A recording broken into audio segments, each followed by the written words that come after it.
Praise the lord. ప్రభేస్ నామంలో మీ అందరికీ కూడా నా యొక్క శుభములు తెలియజేస్తున్నాను. ఈరోజు మన యొక్క వాక్య అంశము దేవుని చిత్తము. దేవుని చిత్తము వాక్య భాగంలోకి మనం వెళ్ళినట్లయితే మొదటి దశలోకి రాసినటువంటి పత్రిక 4వ అధ్యాయము 4-5 వచనంలో మనము చూద్దాము.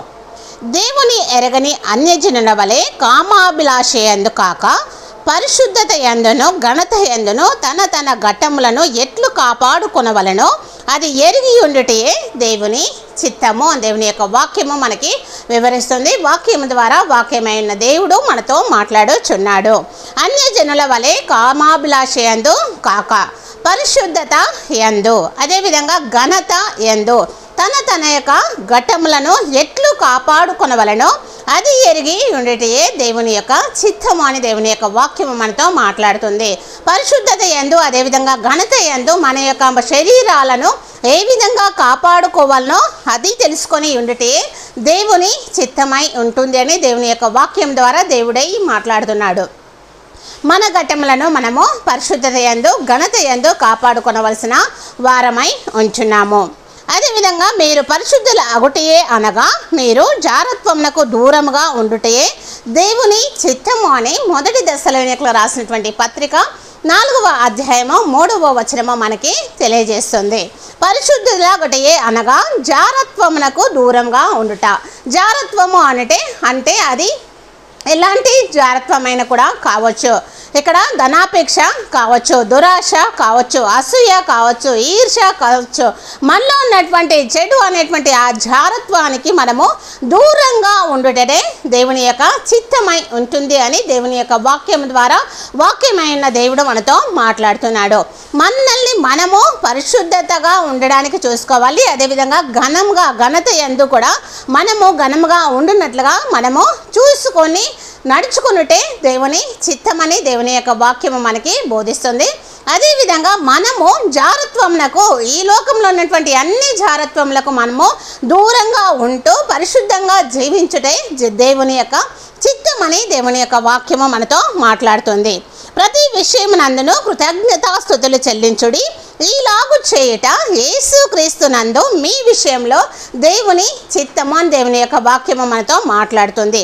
ప్రతి విషయమందు అన్ని విషయాలలో మంచి కావచ్చు, చెడు కావచ్చు, సంతోషము కావచ్చు, దుఃఖము కావచ్చు, బాధ కావచ్చు, వేదన కావచ్చు, ఏది అయినప్పటికీ కూడా మన జీవితంలో ఏమి సంభవించినప్పటికీ కూడా ప్రతి విషయంలో కూడా దేవునికి మనము కృతజ్ఞతాస్తుతులు చెల్లించుట దేవుని యొక్క చిత్తమై ఉంటుంది అని దేవుని యొక్క వాక్యము మనతో మాట్లాడుతుంది. అన్ని విషయాలలో మనము కృతజ్ఞతాస్తుతి చెల్లించుట దేవుని యొక్క చిత్తమని దేవుని యొక్క వాక్యము మనతో మాట్లాడుతుంది.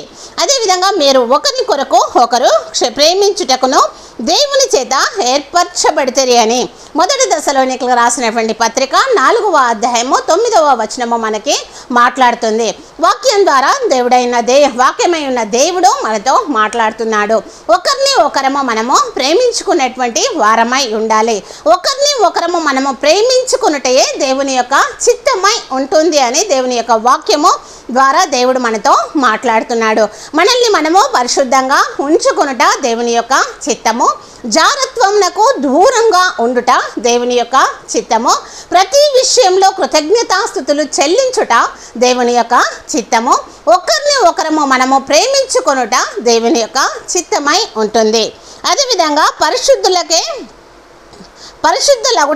అగుటకే దేవుడు మనల్ని పిలిచిన కానీ అపవిత్రులుగా ఉండుటకు పిలువ లేదు అని మొదటి దశలోనికి రాసినటువంటి పత్రిక 4వ అధ్యాయము 7వ వచనము మనకి వివరిస్తుంది. పరిశుద్ధుల అగుట కొరకే దేవుడు మనల్ని పిలిచాడు కానీ అపవిత్రులుగా ఉండుట కొరకు కాదు. కనుక మనల్ని మనము పరిశుద్ధంగా ఉంచుకోవాల్సిన వారమై ఉంటున్నాము. జారత్వముకు దూరంగా ఉండవలసిన వారమై ఉంటున్నాము. అన్ని విషయంలో దేవునికి మనము కృతజ్ఞత చెల్లించు వారమై ఉండాలి. అదేవిధంగా ఒకరిని ఒకరము మనము ప్రేమించే వారంగా ఉండాలి. ఎప్పుడైతే ఈ విధంగా ఉంటామో మనము పరిశుద్ధంగా జీవించిన వారం అవుతాము. మనము పరిశుద్ధంగా జీవించుట కొరకే దేవుడు మనల్ని పిలిచాడు, కానీ అపవిత్రులుగా ఉండుట కొరకు కాదు అని దేవుని యొక్క వాక్యము మనకి బోధిస్తుంది.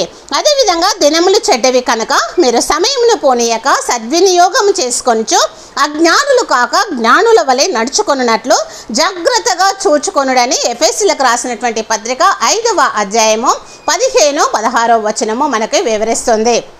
వాక్యమైన దేవుడు వాక్యమై మనతో మాట్లాడుతున్నాడు. దినములు చెడ్డవి కనుక మీరు సమయమును పోనీయక సద్వినియోగము చేసుకొనుచు అజ్ఞానులు కాక జ్ఞానుల వలె నడుచుకొనుట దేవుని యొక్క చిత్తమై ఉంటుంది. మన సమయంను పోనీయక మనము సద్వినియోగం చేసుకొనుట దేవుని చిత్తమై ఉంటుంది. అజ్ఞానులము కాక జ్ఞానుల వలె నడుచుకొనుట దేవుని చిత్తమై ఉంటుంది. కనుక మనము అందరం కూడా ఈ విధంగా జీవించడానికి దేవుడు మనకి సహాయము చేయును గాక. ఏ విధంగా మనము జీవించాలి దేవుని చిత్త ప్రకారంగా అంటే, ఒకటి మనల్ని పరిశుద్ధంగా ఉంచుకొనుట దేవుని చిత్తమై ఉంటుంది. 2 మనము జారత్వానికి దూరంగా ఉండుట దేవుని యొక్క చిత్తమై ఉంటుంది.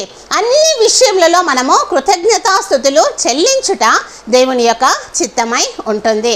అదేవిధంగా ఒకరిని ఒకరము మనము ప్రేమించుకొనుట దేవుని యొక్క చిత్తమై ఉంటుంది. సమయమును పోనీయక సద్వినియోగం చేసుకొనుట దేవుని చిత్తమై ఉంటుంది. అజ్ఞానులము కాక జ్ఞానుల వలె నడుచుకొనుట దేవుని చిత్తమై ఉంటుంది. మనము పరిశుద్ధంగా జీవిస్తూ జారత్వానికి దూరంగా ఉంటూ అన్ని విషయములలో దేవునికి కృతజ్ఞతాస్తుతులు చెల్లిస్తూ ఒకరిని ఒకరము మనము ప్రేమించుకొనుటూ సమయంలో సద్వినియోగం చేసుకొంచు అజ్ఞానులం కాక జ్ఞానుల వలె ఎప్పుడైతే నివసిస్తామో అప్పుడు మనము పరిశుద్ధంగా జీవిస్తామో. దేవుడు మనల్ని పరిశుద్ధంగా ఉండుట కొరకు మాత్రమే ఈ లోకంలో మనల్ని పిలిచాడు, కానీ అపవిత్రులుగా కాదు. కనుక మనము పరిశుద్ధంగా జీవించడానికి ఇష్టపడదాము. దేవుడు ఈ విధంగా మనము ఉండుట కొరకు సహాయము చేయనుగాక. మన శక్తి, మన బలము, మన యుక్తి, మన జ్ఞానము సరిపోదు కనుక దేవా మరి నేను ఈ విధంగా జీవించుటకు నాకు సహాయం చేయమని మనము దేవుణ్ణి అడుగుదాము. ఆయన పైనే మన భారము వేద్దాము. ఈ విధంగా జీవించుట కొరకు దేవుడు మనకి సహాయము చేయను గాక. వాక్యానుసారంగా మనం ఈ లోకంలో జీవిద్దాము కాక. ఇట్టి వాక్యము మంచి నేలన పడినటువంటి ఫలించేటువంటి ఆ వారంగా మనందరం కూడా ఉండులాగున దేవుడు మనందరినీ కూడా ఆశీర్వదించును గాక. ఆమేన్.